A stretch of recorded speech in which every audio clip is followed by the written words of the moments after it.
So, manual cleaning tayo kay HP Smart Tank 515. First, long press the power button. Then, press colored 2 times. And black 3 times.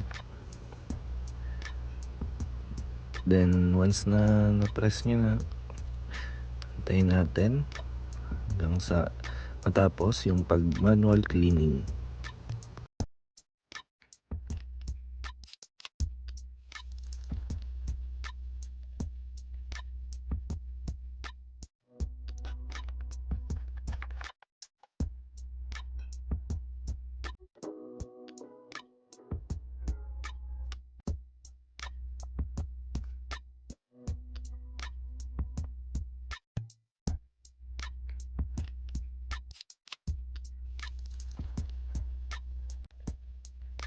Once na natapos na yung pag-blink, okay na yan, double check nyo na. Pero huwag nyo kalimutan mag-subscribe, like, and hit the notification bell. Thanks for watching.